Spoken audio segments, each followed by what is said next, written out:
Primeiramente, muito boa noite a todos. São 8h45 da noite do dia 22 de janeiro de 2022. Mais um ano passando, voando. E nós estamos aqui em mais um episódio do Tijolinho de Deus, no dia 22, Salmo 22. No dia 22 acabou João, né? João vai até capítulo 21. Então, vou começar aqui Atos dos Apóstolos até 28, se não me engano. Isso. Até 28. Então, vamos para o Atos dos Apóstolos antes disso, deixa eu fazer o seguinte. Deixa eu botar aqui o Novo Testamento. Ele faz a divisão aqui, os evangelhos, né? Mateus, Marcos, Lucas e João. No caso, João foi o que a gente leu. E a gente já indo para Atos. Então, ele fez a sequência assim, ó, João, Atos. Ele pegou o último livro do evangelho, pegou o último evangelho que é João e fez Atos. Eu gostei da lógica dele. E o legal é o seguinte, como eu não tinha lido João todo, nem Atos todo, então, para mim, foi excelente esse início aqui. Foi muito bom mesmo. Não sei o que ele vai fazer depois, eu acredito que ele vai vir para as epístolas aqui para Romanos, Coríntios, eu acho que vai seguir essa sequência, eu acho, não tenho certeza, não li ainda. Então já estamos em João, já lemos João todo e vamos hoje para o primeiro livro de Atos dos Apóstolos. Primeiro livro não, primeiro capítulo, né? Primeiro capítulo de Atos dos Apóstolos, beleza?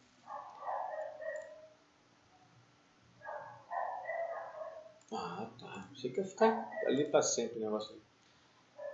Então beleza, vamos ler o primeiro livro de Atos, vamos começar por ele. Tá, antes disso, deixa eu mostrar outra coisa. Ó. Ele chama de livro histórico. Então, Atos é um livro histórico. Epístolas, que quer dizer cartas, né? São as cartas a esses lugares aqui. E Apocalipse, que é um livro profético. Apesar de que é cartas de Judas, não cartas a Judas. É isso? Não sei exatamente, mas tudo bem.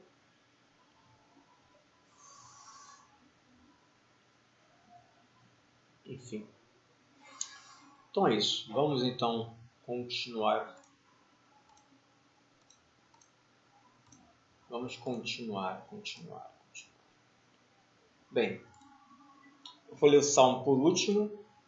Vou ler agora Atos dos Apóstolos e Gênesis. Atos 1.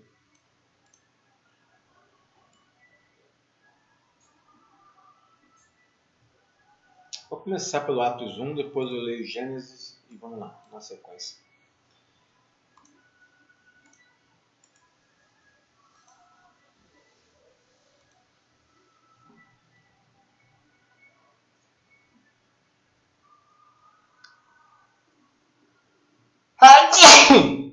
Caramba! Que espirro bom, hein? Jesus ascende ao céu. Ascende é tipo... eleva, né? Se eleva aos céus. Tem o verbo ascender, né? Que é de... ascender, né? E esse ascender aí é o ascender de levar. Atos dos Apóstolos 1. No seu verso 1 diz: Em meu livro anterior, Teófilo, escrevi a respeito de tudo o que Jesus começou a fazer e ensinar. Aqui, quem escreve essa carta aqui é Lucas. Então, esse livro anterior que ele se refere aqui é o livro de Lucas. Mateus, Marcos, Lucas e João. Eu gostei também de uma sequência que indicaram também para começar por Lucas, depois Atos, né? Porque já que os dois foram escritos pela mesma pessoa, também faz bastante sentido. Mas na verdade a Bíblia, ela, para cada um, ela vai ter um começo, não sei, é individual. É claro que vai ter um grupo de pessoas que vai começar pelo mesmo livro, isso aí também é natural de acontecer. Mas não tem uma regra, o primeiro livro é sempre esse, não é assim. Mas tem mais ou menos ali uns caminhos legais para começar. Mas vamos lá, vamos continuar vendo aqui.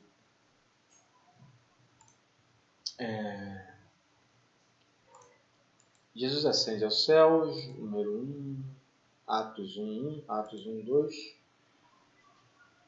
Até o dia em que foi elevado aos céus. Vou ler de novo aqui. Escrevi a respeito de tudo que Jesus começou a fazer e ensinar. até o dia em que foi levado aos céus, depois de ter dado instruções por meio do Espírito Santo aos apóstolos que havia escolhido. Depois do seu sofrimento, Jesus apresentou-se a eles e deu-lhes muitas provas indiscutíveis de que estava vivo. Apareceu-lhes por um período de 40 dias, falando-lhes acerca do reino. Olha que interessante. 40 dias. Então, depois que Jesus morreu e ressuscitou, ficou com eles 40 dias falando-lhes acerca do reino de Deus. Certa ocasião, enquanto comia com eles, deu-lhe esta ordem: não saiam de Jerusalém, mas esperem pela promessa de meu Pai, da qual falei a vocês. Pois João batizou com água, mas dentro de poucos dias vocês serão batizados com o Espírito Santo. Não saiam de Jerusalém. Foi uma ordenança de Jesus. Então, os que estavam reunidos lhe perguntaram: Senhor, é neste tempo que vai restaurar o reino de Israel? Ele respondeu: não compete a vocês saber o tempo ou as datas que o Pai estabeleceu pela sua própria autoridade, mas receberão poder quando o Espírito Santo descer sobre vocês, e serão minhas testemunhas em Jerusalém, em toda a Judéia e Samaria, e até os confins da terra. Então, Jesus garantiu que daria poder, enquanto o Espírito descer sobre vocês, e serão minhas testemunhas em Jerusalém, em toda a Judéia e Samaria, e até os confins da terra. Tendo dito isto, foi elevado às alturas, enquanto eles olhavam, e uma nuvem o encobriu da vista deles. Em Se Vós Sois minhas testemunhas, esse texto que eu lembro há muitos anos atrás, no Testemunho de Jeová, quando falou em casa, ele falou sobre esse texto aí. Mas, apesar de eu estar na Assembleia hoje, né, o meu pastor é um pastor muito sábio, então ele prega a palavra de Deus, entende? Ele não prega placa. Ah, minha placa é essa, minha placa é aquela, minha denominação é essa, minha denominação é aquela. Eu acho isso incrível, né? Ele prega o reino de Deus através da Bíblia Sagrada, isso é muito lindo. Tendo dito isto, foi elevado às alturas, enquanto eles olhavam, e uma nuvem o encobriu da vista deles.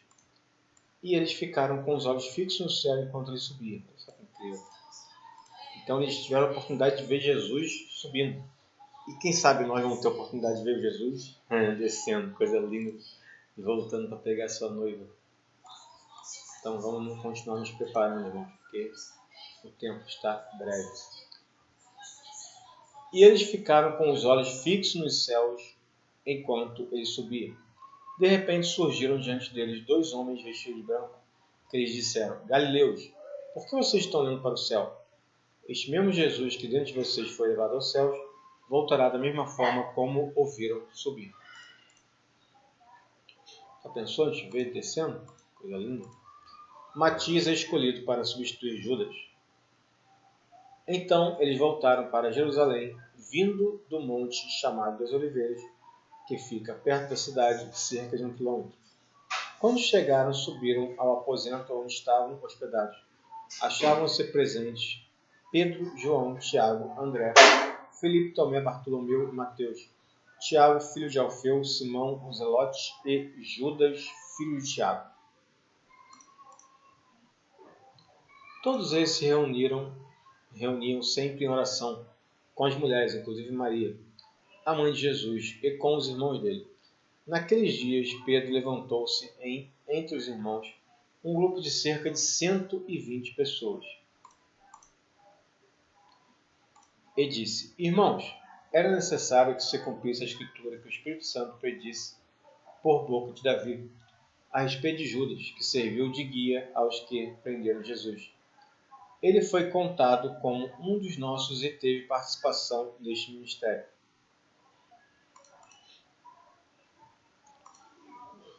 Com a recompensa que recebeu pelo seu pecado, Judas comprou um campo. Ali caiu de cabeça, seu corpo partiu-se ao meio e as suas vísceras se derramaram. Todos em Jerusalém ficaram sabendo disso, de modo que, na língua deles, esse campo passou a chamar-se Acéldama. isto é, campo de sangue. Por que prosseguiu Pedro? Está escrito no livro de Salmos: fique deserto o seu lugar, e não haja ninguém que nele habite, e ainda que outro ocupe o seu lugar. Portanto, é necessário que escolhamos um dos homens que estiveram conosco durante todo o tempo em que o Senhor Jesus viveu entre nós. Desde o batismo de João até o dia em que Jesus foi elevado dentre nós a alturas, é preciso que um deles seja conosco testemunha de sua ressurreição. Então indicaram 2 nomes: José, chamado Barsabás, também conhecido como Justo, e Matias. Então, José e Matias. Olha só, José, chamado Barsabás e também conhecido como Justo. Então, o nome era José, mas ele é chamado Barsabás e conhecido como Justo. Então, esse negócio de ter 3 Barsabás, filho de Sabás, José, às vezes é chamado por filho de Sabás. Eles gostavam de chamar filho de não sei quem, entendeu? Dá tipo como se fosse uma honra ao pai, né? Então, Barsabás, é filho de Sabás, José, mas também conhecido como Justo. Interessante, né? Ele tinha 3 nomenclaturas, o nome próprio dele, filho de Sabás, e como fosse um apelido. Isso aqui eu entendo como apelido. Apelido. Não é comum ter apelidos na Bíblia, uma coisa que eu percebi. Não é comum, mas já vi, né? Que é um caso de um apelido. O Justo, fala com o Justo. Justo era o Barsabás, ou José. Então, José e Matias eram os nomes escolhidos, indicaram para substituir Judas Iscariotes, o traidor. Depois oraram: Senhor, tu conheces o coração de todos, mostra-nos qual destes 2 tem escolhido para assumir este ministério. Vai acontecer uma coisa interessante aqui, se não me engano, eles vão tirar sorte. Para assumir este ministério apostólico que Judas abandonou, indo para o lugar onde lhe era devido. Então, olha só que interessante, tiraram sorte. E a sorte caiu sobre Matias. Assim, ele foi acrescentado aos 11 apóstolos. Esse tiraram sorte, esse termo, é a segunda vez que eu vejo na Bíblia. A outra vez que eu vi foi lá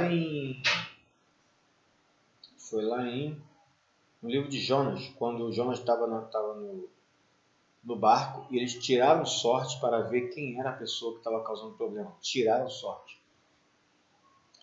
Tirar sorte é o quê? Jogar porrinho, jogar um tipo de jogo, uma moeda, cara ou coroa, é isso? Isso seria tirar sorte? E se foi isso, como é que era tirar sorte na época? O que eles faziam? Qual era o costume deles de tirar sorte na época? Como eles faziam isso? Aqui eu dei um exemplo, né? De jogar cara ou coroa, por exemplo. A gente chama par ou ímpar, né? Isso é tirar sorte, não é isso? Ou estou errado aqui? Bem, nós estamos em Atos 1, vamos ler só o Atos 1 hoje, tá? E depois agora vamos para Gênesis 43 e 44. Então vamos lá. Gênesis 43, a segunda viagem ao Egito. 1. A fome continuava rigorosa na terra. Só relembrando o último tijolinho, tiveram um sonho, não lembro agora quem teve o sonho, tiveram um sonho, aí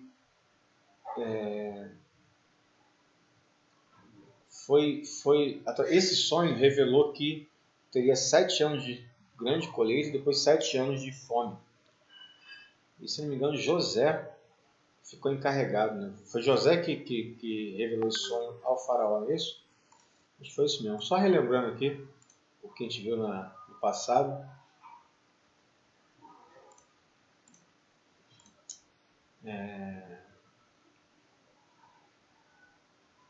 Vou fechar aqui os atos para não ficar atrapalhando, senão a gente não consegue andar. Viagem. Então. Assim, quando acabou todo o trigo que os filhos de Jacó tinham trazido do Egito, seu pai lhes disse: voltem e comprem um pouco mais de comida para nós.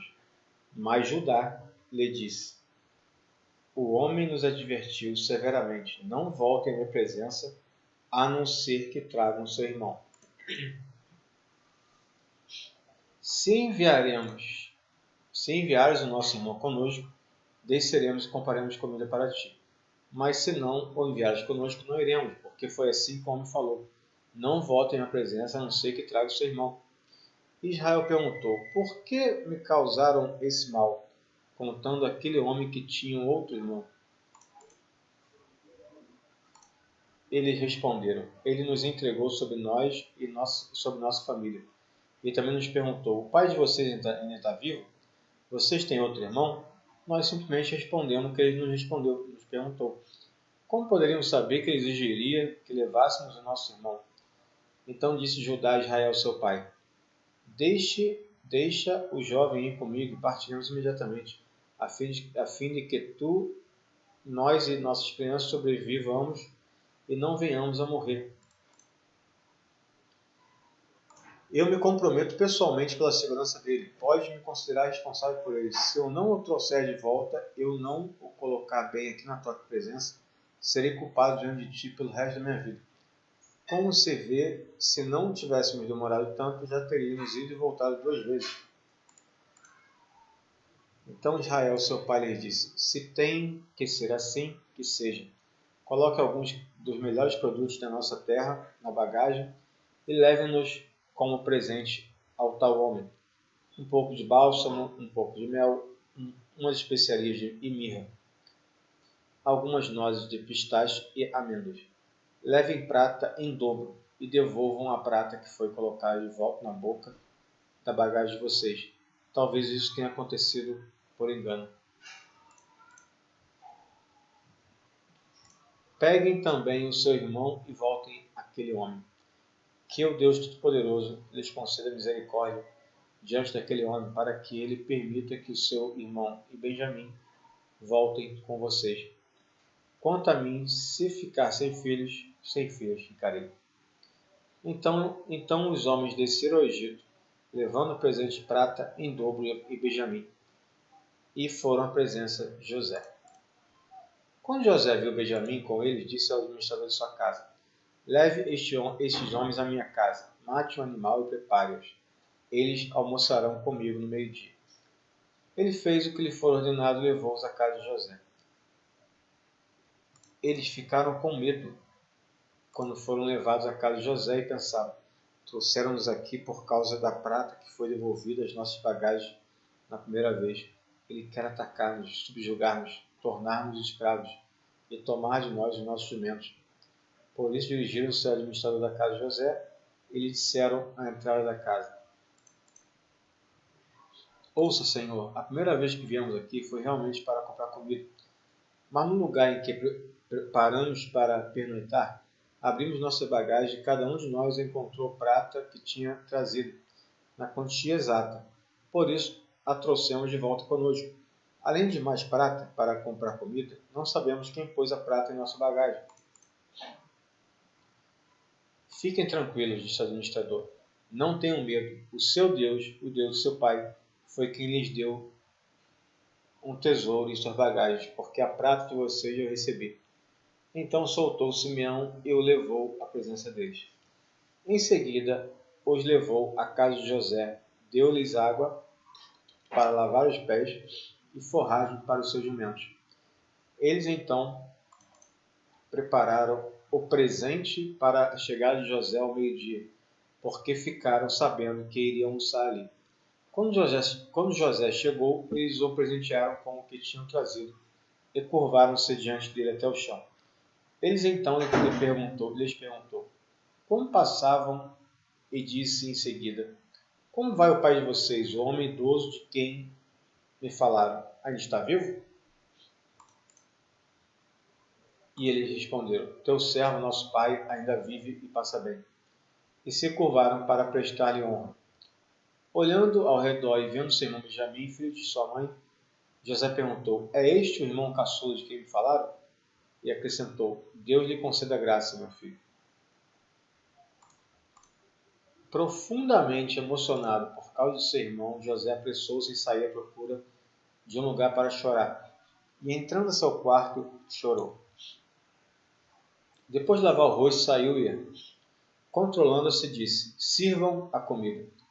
Serviram a comida em separado dos irmãos e também dos egípcios, que comiam com ele, porque os egípcios não podiam comer com os hebreus, pois isso era sacrilégio para eles. Seus irmãos foram colocados à mesa perante ele por ordem de idade, do mais velho ao mais moço, e olhavam perplexos um para o outro. Então eles serviram comida da mesa de José, e a porção de Benjamim era 5 vezes maior que a dos outros. E eles festejaram e beberam à vontade. Caramba, o que será que vai acontecer? Curioso. Gênesis 44, 1. A taça de prata no saco. José deu as seguintes ordens ao administrador de sua casa: enche as bagagens desses homens com todo o mantimento que puderem carregar e coloque a prata de cada um na boca de sua bagagem. Depois coloque minha taça, a taça de prata, na boca da bagagem do caçula, junto com a prata paga pelo trigo. E ele fez tudo conforme as ordens de José. Assim que despontou a manhã, despediram os homens com seus jumentos. Ainda não tinham se afastado da cidade quando José disse ao administrador de sua casa: vá atrás daqueles homens e, quando os alcançar, diga-lhes: por que retribuíram o bem com o mal? Não é esta a taça que o meu senhor usa para beber, para fazer adivinhações? Vocês cometeram grande maldade. Quando eles alcançou, repetiu-lhe essas palavras. Mas eles responderam: por que o meu senhor diz isso? Onde seus servos fazer tal coisa? Nós lhe trouxemos de volta da terra de Canaã a prata que encontramos na boca de nossa bagagem. Como roubaríamos prata ou ouro da casa do seu senhor? Se algum dos servos for encontrado com ela, morrerá, e nós, os demais, seremos escravos do meu senhor. E disse ele: concordo, somente quem for encontrado com ela será meu escravo. Os demais estarão livres. Cada um deles descarregou depressa sua bagagem e abriu-a. O administrador começou então a busca, desde a bagagem mais velha até o mais novo, e a taça foi encontrada na bagagem de Benjamim. Diante disso, eles rasgaram suas vestes. Em seguida, todos puseram a carga de novo em seus jumentos e se retornaram à cidade. Quando Judá e seus irmãos chegaram à casa de José, ele ainda estava lá. Então eles se lançaram ao chão perante ele.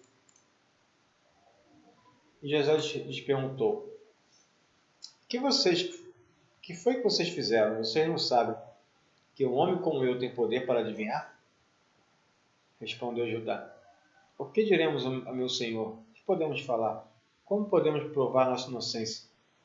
Deus trouxe à luz a culpa dos teus servos. Agora somos escravos do meu senhor, como também aquele que foi encontrado com a taça. Diz, porém, José: longe de mim fazer tal coisa. Somente aquele que foi encontrado com a taça será meu servo. Os demais podem voltar em paz para a casa de seu pai. Então Judá dirigiu-se a ele, dizendo: por favor, meu senhor, permita-me dizer-te uma palavra. Não se acenda a tua ira contra o seu servo, embora sejas igual ao próprio faraó. Meu senhor perguntou a estes servos se ainda tínhamos pai e algum outro irmão.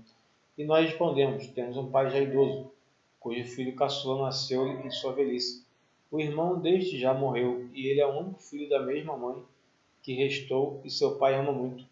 Então disseste a teus servos que o trouxesse a ti, para que os teus olhos pudessem vê-lo. E nós respondemos ao meu senhor que o jovem não poderia deixar seu pai, pois caso fizesse, seu pai morreria. Todavia disseste a teus servos que, se nosso irmão caçula não viesse conosco, nunca mais veríamos a tua face. Quando voltamos a teu servo, a meu pai, contamos-lhes o que o senhor tinha dito. Quando nosso pai nos mandou voltar para comprar um pouco mais de comida, nós lhe dissemos: só poderemos voltar lá se o nosso irmão caçula for conosco, pois não poderemos ver a face daquele homem, a não ser que nosso irmão caçula seja conosco. Teu servo, meu pai, nos disse então: vocês sabem que minha mulher me deu apenas 2 filhos. Um deles se foi, e eu disse, com certeza foi despedaçado, e até hoje nunca mais ouvi.